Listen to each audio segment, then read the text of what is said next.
back to my YouTube channel. Welcome back to Alina Eating Travel channel. I hope you enjoyed the video. And I'm going into Safeway to go see what they have. And I'm gonna go try to look for some things. Okay. Alright, let's go. อย่างมาตลาดเซเบไก่เงิน Let's get a shopping cart. ย่าก็เก็บดึงให้แห้ง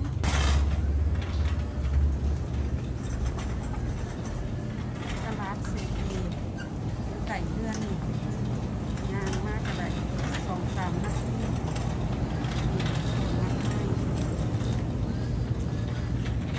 โซนดอกไม้คือกันโซนดอกไม้ They sell squishmallows Where? right up there.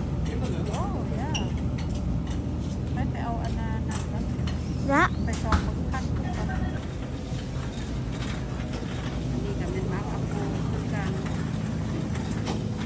มะนาวอันนี้น่ะไปบนพัดพุด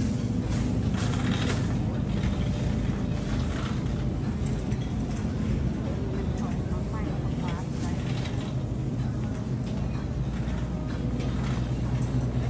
มันเป็นของธรรมศาสตร์ออร์แกนิก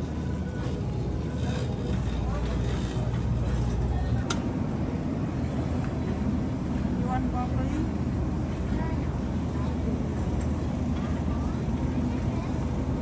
Which one?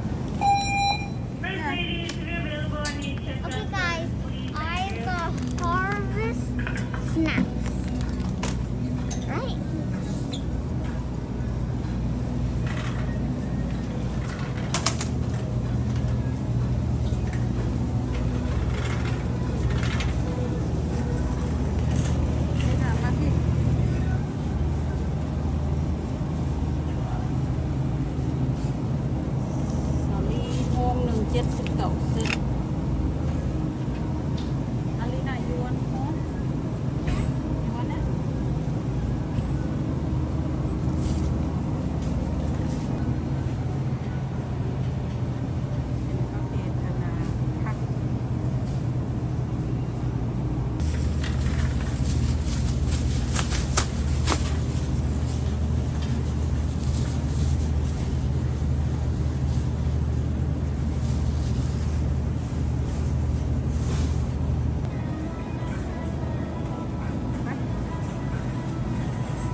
อันนี้นะมันอันนี้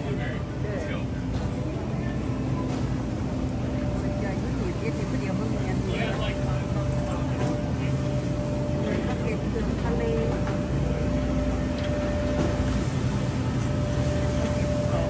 Wow, look at the crab. Look at lobster. อันนี้มันลองดูเลย Shrimp.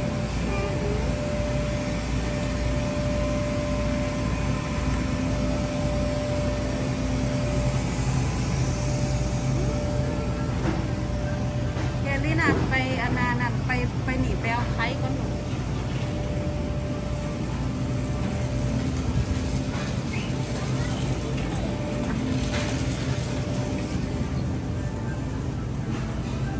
อันนี้มันเป็นแถวอันน่ะเป็นโยเกิร์ตเป็นอันนั้น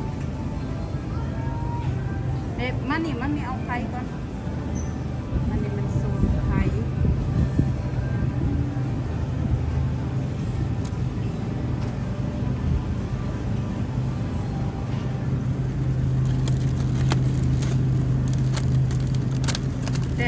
$3น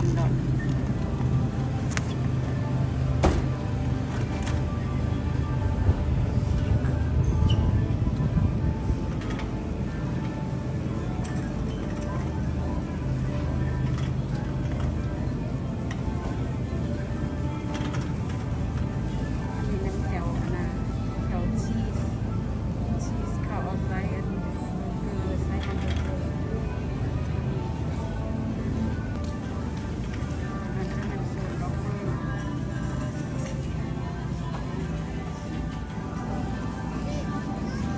เผ็ดขนาด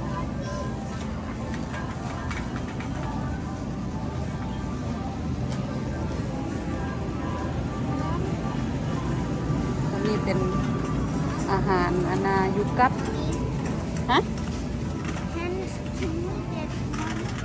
which one ตัวนี้มันพิซซ่า you want chip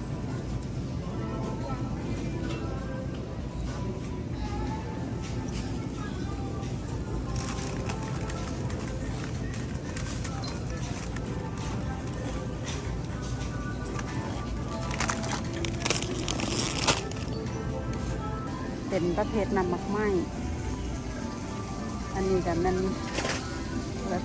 แบบอันนาน้ำดื่มตัวนี้เป็นผ่าเซตประเภทผ่าเซตเนื้อผ่าของน้ำผู้เบิ้งการ์ตูนนะแม่อาลีนะเป็นโซบิกแถวนี้มันเหล่าแถวนี้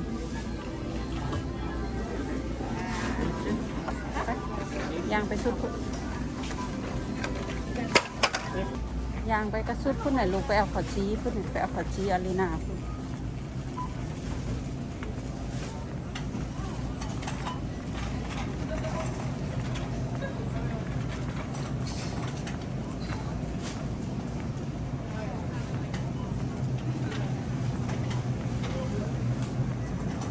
Right here.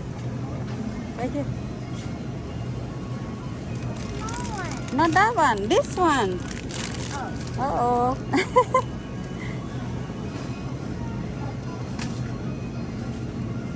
You want one?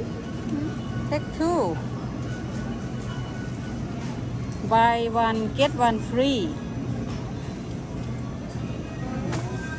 Yeah. ซื้อหนึ่งแถมหนึ่งขอบจี Which one? I want more chips. ชิปไปทางนั้นโขกไปทางนั้นแถวนี้เป็นแถวประเภทเขาจีเป็นเบโก้เขานี่มันประเภทเค้กมาขวดนี่กับแถวขนมคือกัน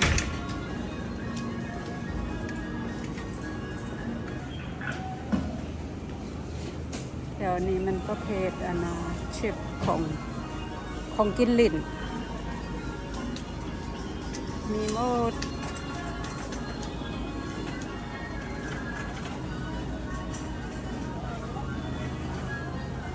ฝากข้างนี้จะเป็นเบียร์เป็นเหล้าเป็นเบียร์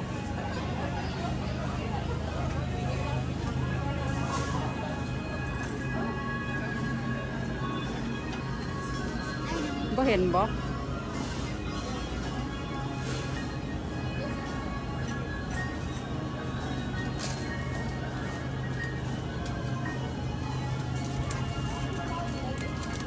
บ่แม่นสุ่มบ่ลูกบ่แม่นอันสุ่มบ่ I tried this before.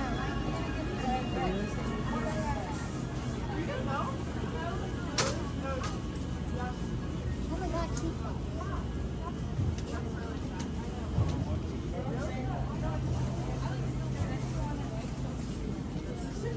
แคบหมูอันนี้กับแซ่บคือกันแคบหมูตัวนี้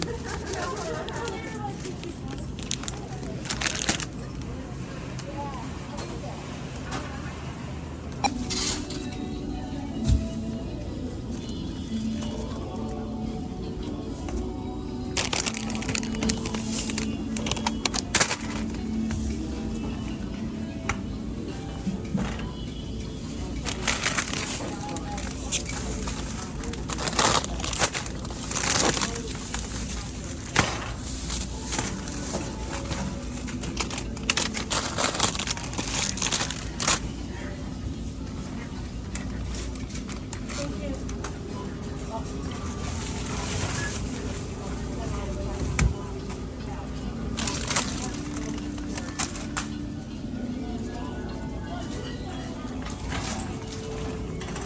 อเค อยู่ไปออก อยู่ออกไปนอกเมือง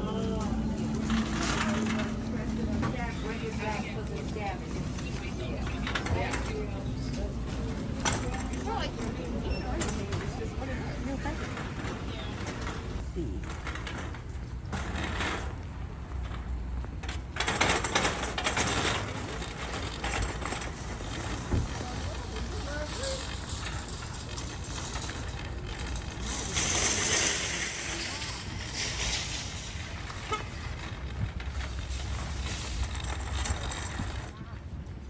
Cousin, if that's what you think you have to do.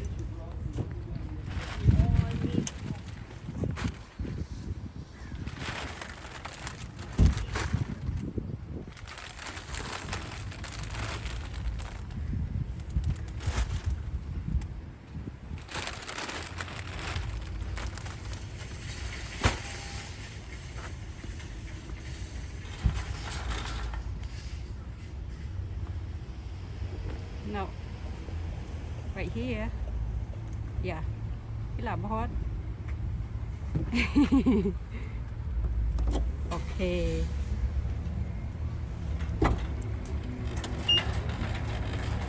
เอาไปไว้อันนะไปไว้อยูแจพุ่น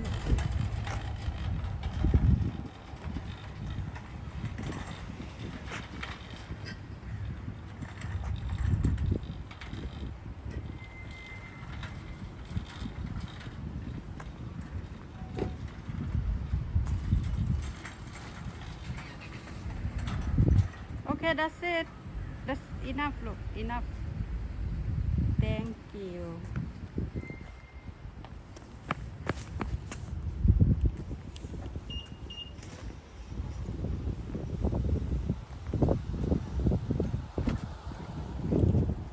Thank you so much.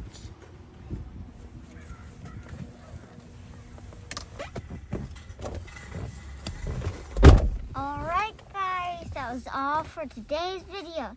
Make sure to subscribe, like, and share. Hit that bell button, and I hope you enjoyed this video. Bye guys! And make sure to comment down below in the commentsเอาแมสซี่ลาออกไหม and down below in the comments Get out your What? mask. what is your favorite store. So I hope you enjoyed this video. Bye guys!